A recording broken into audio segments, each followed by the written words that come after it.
ನಮಸ್ಕಾರ, ನೀವು ನೋಡ್ತಾ ಇದ್ದೀರಾ ನ್ಯೂಸ್ ಫಸ್ಟ್. ನಾನು ವಿದ್ಯಶ್ರೀ. ಈ ಕ್ಷಣದ ಪ್ರಮುಖ ಸುದ್ದಿಗಳನ್ನು ನೋಡ್ತಾ ಹೋಗೋಣ. ಅದಕ್ಕೂ ಮೊದಲು ಹೆಡ್ಲೈನ್ಸ್. ಯತೀಂದ್ರರ ಉತ್ತರಾಧಿಕಾರಿ ಬಾಣದಿಂದ ರಣರಣ ರಾಜಕಾರಣ, ನೋಟಿಸ್ ಕೊಟ್ರೆ ಖಡಕ್ ಆನ್ಸರ್ ಎಂದ ಸಿಎಂ ಪುತ್ರ. ಮಂತ್ರಿಗಿರಿ ತ್ಯಾಗಕ್ಕೆ ಸಿದ್ಧ ಅಂದ್ರು ಕೃಷ್ಣ ಬೈರೇಗೌಡ. ನವೆಂಬರ್ ಮಧ್ಯಂತರ ಸಿದ್ದು ಡೆಲ್ಲಿ ಯಾತ್ರೆಗೆ ಡೇಟ್ ಫಿಕ್ಸ್. ಬಹುದಿನಗಳ ಬಳಿಕ ಪಾಲಿಟಿಕ್ಸ್ನಲ್ಲಿ ಎಚ್ಡಿಕೆ ಆಕ್ಟಿವ್ ಮೋಡ್. ಗ್ಯಾರಂಟಿ ಗುಂಗಲ್ಲಿ ಅಭಿವೃದ್ಧಿ ಮರೆತ ಸರ್ಕಾರ. ಖಜಾನೆ ಭರ್ತಿಗೆ ಎ ಖಾತಾ ಬಿ ಖಾತಾ ಹೆಸರಿನಲ್ಲಿ ಲೂಟಿ. ಯಾರಿಗೂ ಹೆದರೋ ಮಗನೇ ಅಲ್ಲ ಅಂತ ಡಿಕೆ ಟಕ್ಕರ್.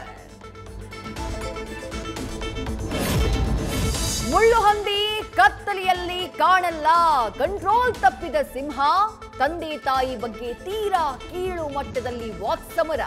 ಪ್ರತಾಪ್ ಸಿಂಹ ಪ್ರದೀಪ್ ಈಶ್ವರ್ ನಡುವೆ ವೈಯಕ್ತಿಕ ತೇಜೋವಧೆ ಕದನ. ಶಬರಿಮಲೆ ದೇಗುಲದ ಚಿನ್ನ ಕಳುವು ಪ್ರಕರಣಕ್ಕೆ ಬಿಗ್ ಟ್ವಿಸ್ಟ್. ಪಂದಳ ರಾಜನ ಬಂಗಾರ ಕದ್ದವರ ಬೆನ್ನು ಬಿದ್ದ ಎಸ್ಐಟಿ.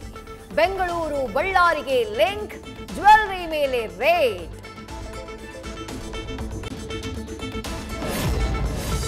ನಾಳೆಯೇ ತೀರ್ಪು ಕೊಡಿ, ನಾಡಿದ್ದು ಮರಣದಂಡನೆ ಕೊಟ್ರು ರೆಡಿ. ಕೋರ್ಟ್ನಲ್ಲಿ ಕಟ್ಟೆಯೊಡೆದ ದರ್ಶನ್ ಪರ ವಕೀಲರ ಸಿಟ್ಟು. ಹಾಸಿಗೆ ದಿಂಬು ಕೊಡಬೇಕೋ ಬೇಡವೋ, ಕೇಸ್ ಮತ್ತೆ 29ಕ್ಕೆ ಮುಂದೂಡಿಕೆ. ನ್ಯೂಸ್ ಫಸ್ಟ್, ನಿರ್ಭೀತಿಯಿಂದ ನಿಮ್ಮ ಪರವಾಗಿ.